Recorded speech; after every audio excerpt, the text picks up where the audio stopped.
Hello viewers, welcome to another video of VS classes Amlai. और आज हम जिस टॉपिक को कवर करने वाले हैं वो बहुत ज़्यादा वेटेज रखता है ईपीएफओ और एपीएफसी के लिए। अब ये दोनों क्या हैं इसके बारे में हम आगे बात करेंगे।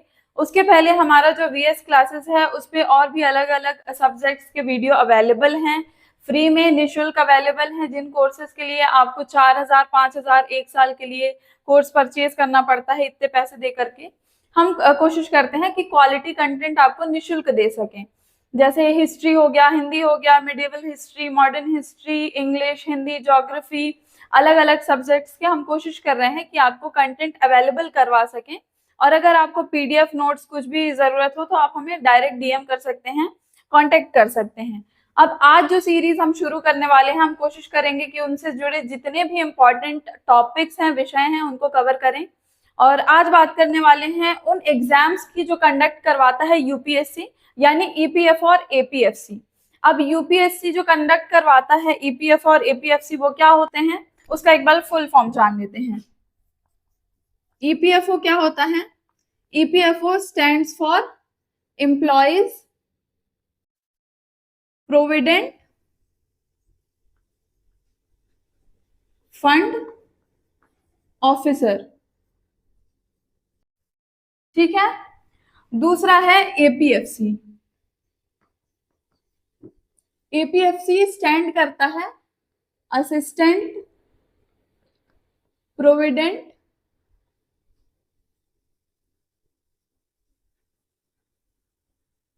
Fund commissioner. तो ये दोनों जो एग्जाम्स हैं ये कंडक्ट करवाता है कौन?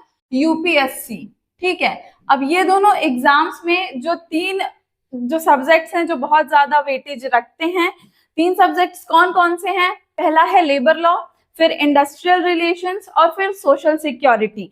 तीनों सब्जेक्ट्स कौन कौन से हैं? लेबर लॉ हो गया, इंडस्ट्रियल रिलेशन आईआर हो गया, फिर उसके बाद से आता है सोशल सिक्योरिटी। ये तीन सब्जेक्ट्स जो हैं ये इन दोनों एग्जाम्स में बहुत ज्यादा वेटेज कैरी करते हैं।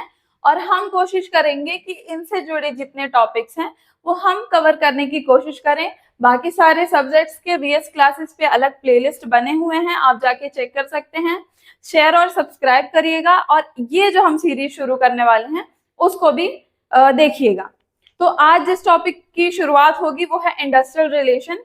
हम जीरो से शुरू करने की कोशिश करेंगे और मैं ये कोशिश करूंगी कि जितनी आसान भाषा में मैं आपको समझा सकूं वो कोशिश करूंगी मैं। तो आज जिसकी बात करेंगे वो है इंडस्ट्रियल रिलेशंस।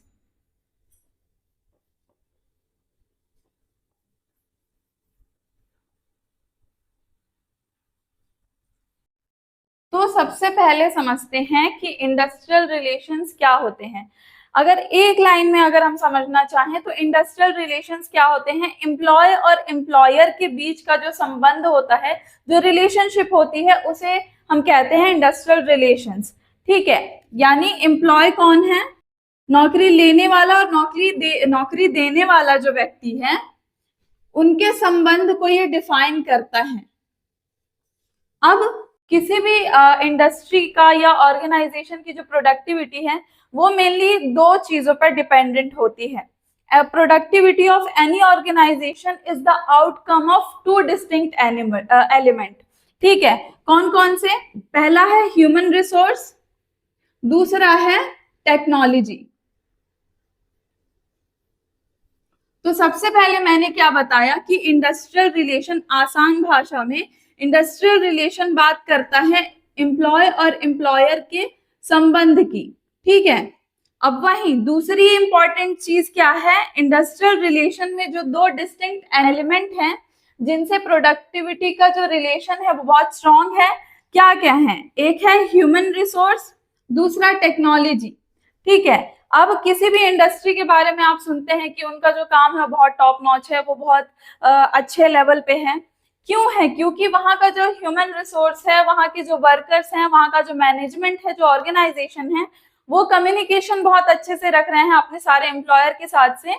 इसलिए वहां पे जो उनका जो इंडस्ट्री का लेवल है वो एक अच्छे लेवल पे है। दूसरा क्या है? टेक्नोलॉजी है। किसी भी इंडस्ट्री में टेक्नोलॉजी अगर अच्छी हुई और ये दोनों के कॉम्बिनेशन से ही कोई भी इंडस्ट्री जो है वो अच्छा मकाम हासिल करती है।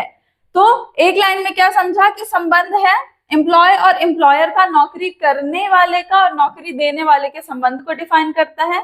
और किसी भी इंडस्ट्री की जो प्रोडक्टिविटी है वो आउटकम होता है इन दो डिस्टिंक्ट एलिमेंट के एफर्ट का, किनका, एचआर और टेक्नोलॉजी का। तो ये तो हुई इंडस्ट्रियल रिलेशन की बात। अब जो इंडस्ट्रियल रिलेशन है उसमें आप देखेंगे दो वर्ड्स कंसिस्ट करता है ये, पहला इंडस्ट्री, दूसरा रिलेशन। तो अब इसको अलग अलग समझते हैं, मैं कोशिश करूंगी एकदम जीरो लेवल से समझाने की।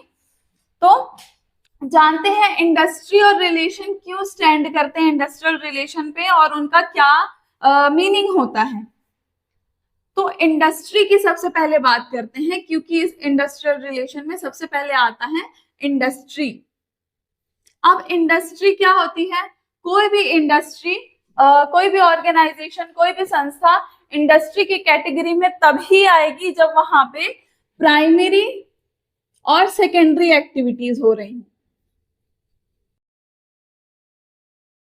तो कोई भी इंडस्ट्री जो है वो इंडस्ट्री तभी कहलाती है जब वहां पे प्राइमरी एक्टिविटी या सेकेंडरी एक्टिविटी हो रही हो। अब प्राइमरी एक्टिविटी क्या है, प्राइमरी एक्टिविटी कंसिस्ट करता है एग्रीकल्चर को, प्लांटेशन को, फिशरीज, ये जो सारी चीजें हैं ये आती है प्राइमरी एक्टिविटीज में। वहीं सेकेंडरी एक्टिविटी कंसिस्ट करता है मैन्युफैक्चरिंग, मैन्युफैक्चरिंग को, ट्रेड को, ट्रांसपोर्टेशन को,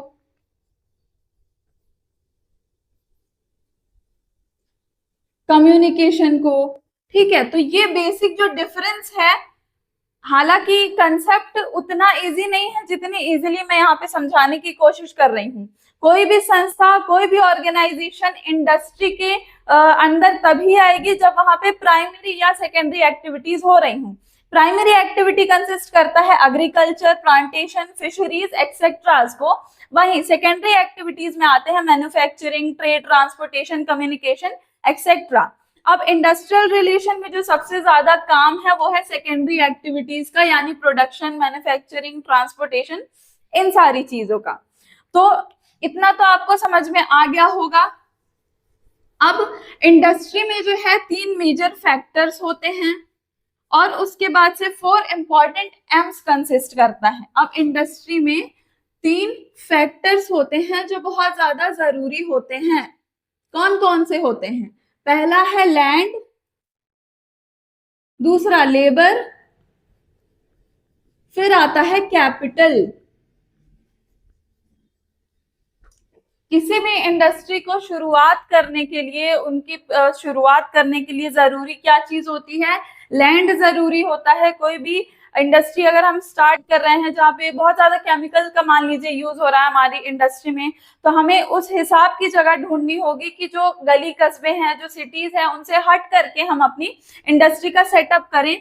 तो इंडस्ट्री के हिसाब से लैंड होना चाहिए, फिर उसके बाद से लेबर। हम अगर इंडस्ट्री शुरू कर रहे हैं, तो मान लीजिए हम टेक्सटाइल इंडस्ट्री शुरू कर रहे हैं, तो हमें उस हिसाब के लेबर और जो हमारे काम करने वाले एम्प्लॉयज हैं उनको ढूंढना पड़ेगा।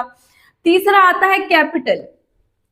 कॉमर्स पढ़ने वाले बच्चे जानते ही होंगे और अब तो सारे ही स्ट्रीम के स्टूडेंट्स जानते होंगे कि कैपिटल क्या होता है। किसी भी बिजनेस को शुरू करने के लिए जब हम इन्वेस्टमेंट करते हैं, जो हम पूंजी लगाते हैं, उसे कहते हैं कैपिटल। तो ये 3 फैक्टर अगर इंडस्ट्री को शुरू करने के लिए जरूरी होते हैं। क्या? लैंड, लेबर और कैपिटल। अब 4 एम्स हैं जो आते हैं इंडस्ट्री के अंदर और जो उन्हें अच्छा बनाते हैं, जो उन्हें बेहतर बनाते हैं। क्या क्या है? मैन, मटेरियल, मनी और मशीनरी। तो ये 4 जो फैक्टर्स हैं या 4 एम्स हैं जो आते हैं इंडस्ट्री के अंदर और उन्हें बेहतर बनाते हैं। पहला है मैन, वहां पे जो भी लोग हैं काम करने वाले, जो एम्प्लॉयज हैं, उनके बारे में बात कर रहा है। फिर आता है मटेरियल, जैसे टेक्सटाइल इंडस्ट्री की मैंने शुरू में बात की है, तो टेक्सटाइल इंडस्ट्री शुरू करने के लिए कपड़े, उससे रिलेटेड मशीनरी, उससे रिलेटेड लेबर जो उस काम में स्किल्ड हो, उनकी जरूरत होगी।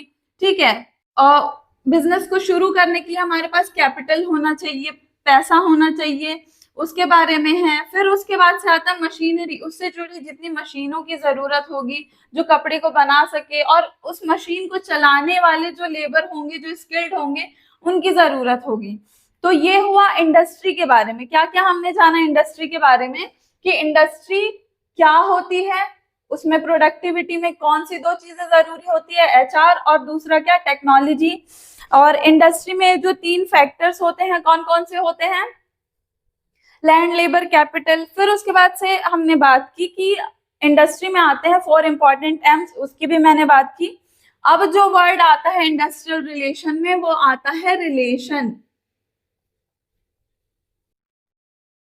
अब देखो, किसी भी इंडस्ट्री में, किसी भी संस्था में अगर आप चाहते हैं कि वहां पर काम करने वाले और जो ऑर्गेनाइजेशन है उनके बीच का संबंध जो है वो अच्छा रहे, उसके लिए 2 चीजें बहुत जरूरी है। पहला है कम्युनिकेशन,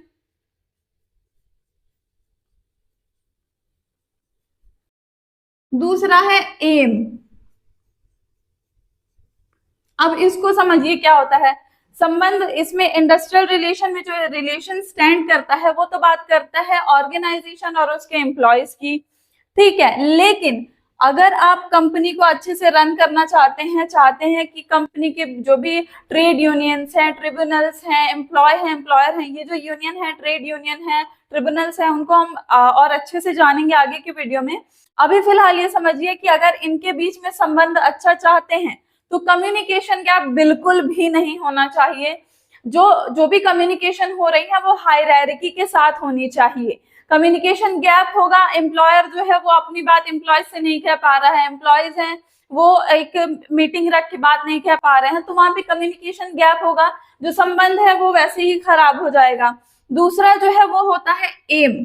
किसी भी इंडस्ट्री में अगर एम्प्लॉय और एम्प्लॉयज को अपना संबंध अच्छा रखना है तो उनका जो एम है वो इनडायरेक्टली या डायरेक्टली इंडस्ट्री को जो है वो बेहतर करने के लिए होना चाहिए। अब अगर ऐसा हो गया कि जो श्रमिक हैं या जो कार्य कर रहे हैं वहां पे, उनका ये एम हो गया कि भाई हमको पैसे दे दो, हम काम कर रहे हैं, इतने से इतने तक हमको काम करना है, बस उतने टाइम पे काम थोड़ा किया लेकिन वो पूरा टाइम खींच दिया उतने से काम के लिए, क्यों, क्योंकि हमको पैसे मिल रहे हैं। अगर ये सोच के कोई भी एम्प्लॉय अगर काम करेगा तो वो इनडायरेक्टली कंपनी को ये नुकसान होगा। उसके बाद से मैनेजमेंट जो है वो ये सोच रही है कि हम ओवर टाइम करवा लें अपने वर्कर से, जितना ज्यादा हो सके प्रोडक्शन करवा लें, और उसके बाद से उनका पैसा ना दे, दिवाली बोनस ना दे, तो ये भी कहीं ना कहीं इनडायरेक्टली इंडस्ट्री को ही हार्म करेगा। तो दोनों जो एम्प्लॉयज हैं, जो एम्प्लॉयर हैं, उनका ये सोच होना चाहिए कि हम जो भी काम कर रहे हैं, अगर दोनों सोचेंगे यही चीज, तब जाके इंडस्ट्री का जो कार्य है वो अच्छा चलेगा, और उनके जो भी वर्कर हैं, जो एम्प्लॉयज हैं, और जो गवर्नमेंट अगर इंटरफेयर कर रही है तो उनके बीच का जो संबंध है वो डायरेक्टली इनडायरेक्टली फाइन इंडस्ट्री को बेहतर बनाएगा। तो बेसिक कंसेप्ट हमने क्या जाना कि इंडस्ट्री क्या होती है, उसमें जो 2 वर्ड्स आते हैं वो क्या होते हैं, इंडस्ट्री में जो 4 एम्स इंपॉर्टेंट होते हैं वो क्या है, इंडस्ट्रियल रिलेशन में रिलेशन किस चीज के लिए स्टैंड करता है, ये सारी चीजें हमने जानी। और आशा करती हूँ अभी वाला वीडियो आपको समझ में आया होगा। Thank you.